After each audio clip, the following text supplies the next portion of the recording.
días, les saluda Rodrigo Menéndez y me acompaña Federico Berrueto como cada semana. Bienvenido a tu casa, Federico. Muchísimas gracias, mi casa, efectivamente. Oye, Federico, bueno, pues ahí salió el expresidente Zedillo a pelearse con el presidente López Obrador o a defender su posición. ¿Cómo lo viste? ¿Es primera vez que sale un presidente así? Es la primera vez que Zedillo interviene o comenta asuntos de política mexicana. Siempre ha sido un presidente muy prudente y muy ajeno a la vida pública. Así no, y fue una decisión que él tomó precisamente para pues poder operar o funcionar o ser funcional a su nueva actividad, a su nueva responsabilidad, que está fundamentalmente en el mundo académico y de consultoría global. No tiene que ver y no quiere intervenir en los asuntos políticos en México. Y además los mexicanos tenemos una hipersensibilidad cuando algún personaje de ese tamaño opina sobre los asuntos internos. No, fíjate, como yo creo, o sea, conociéndolo bien, Zedillo, primero hay que entender a Zedillo tal cual es. Es una persona, primero, que llegó a ser presidente a partir de una tragedia. No es que haya tenido la socialización, el manejo, la relación que normalmente tiene un presidente cuando forma su candidatura. ¿Qué es con los medios de comunicación? ¿Qué es con los grupos empresariales? ¿Qué es con los grupos políticos o regionales? Y Zedillo llega a la presidencia, es el único presidente que llega como ficha libre.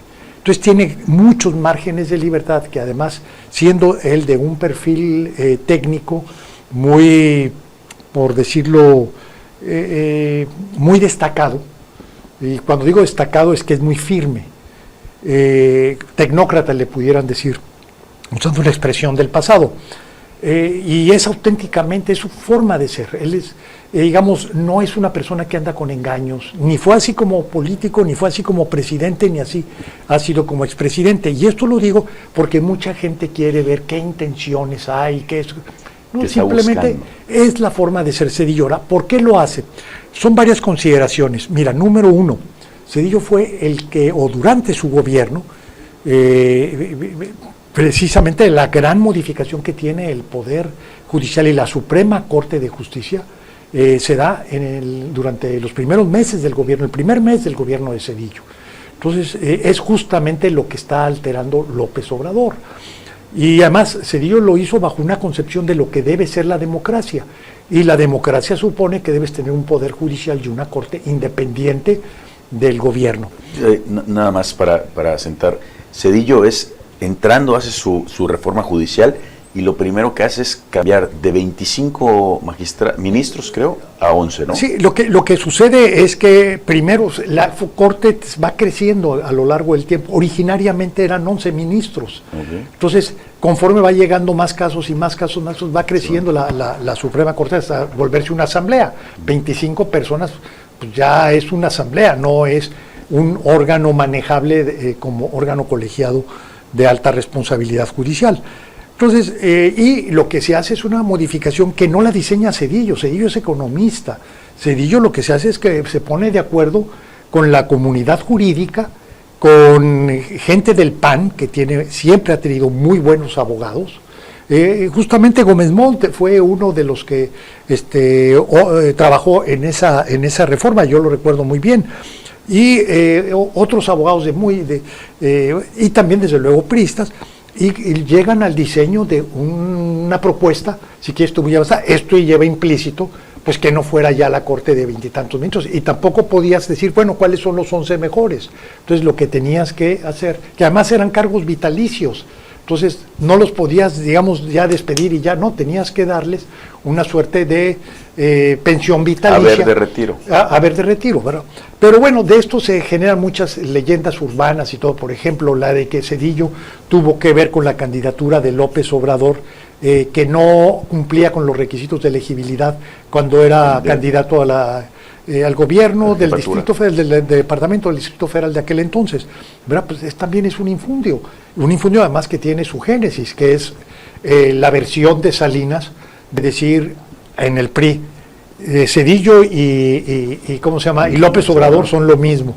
Y incluso se ha propalado, como Zedillo nunca se ha defendido de nada. Entonces, muchas de estas versiones van cobrando vida. Pero otra de las razones por las cuales interviene Zedillo es porque él fue el promotor de la reforma del INE, la autonomía plena del INE, ¿verdad? Se da en el marco del gobierno de Zedillo, tan nuevamente con presencia del PAN, con Porfirio Muñoz Ledo, con Carlos Castillo Peraza, y hacen un diseño de autonomía y de equidad, de un régimen de equidad electoral, muy importante, que es justamente lo que está acabando Andrés Manuel López Obrador. Entonces quiero pensar que Zedillo se siente obligado a definir posición precisamente por lo que había ocurrido durante su gobierno. Y no porque esté mal que las cosas mejoren y se cambien, sino porque justamente se están cambiando en el sentido inverso.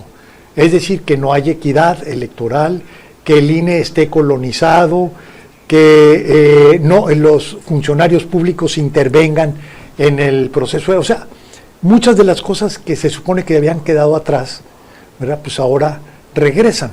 Y como tal, pues ha sido muy vehemente, muy enérgico, y creo yo que Zedillo tiene la convicción, yo soy de los que también tiene esa convicción, de que este tipo de reformas son muy malas para todos, incluso para el mismo presidente López Obrador.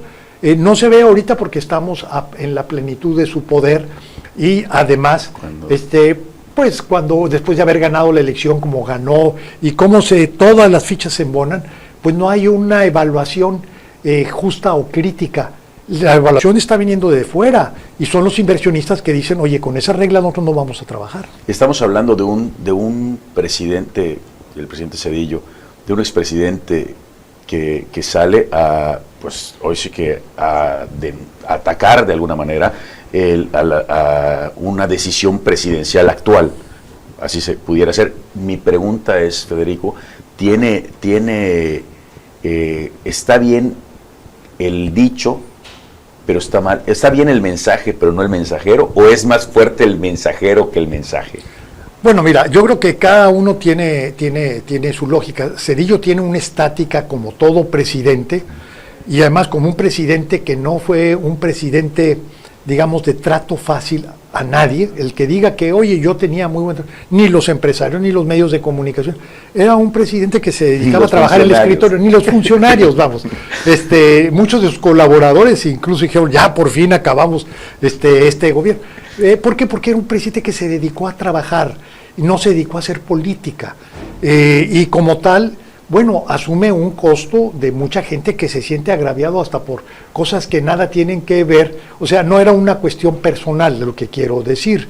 Entonces, yo estoy muy familiarizado, digamos, con ese tipo, porque pues, fui colaborador de Zedillo, y además me tocó verlo muy, muy de cerca en términos de su personalidad, que como digo, no es la personalidad de un político convencional.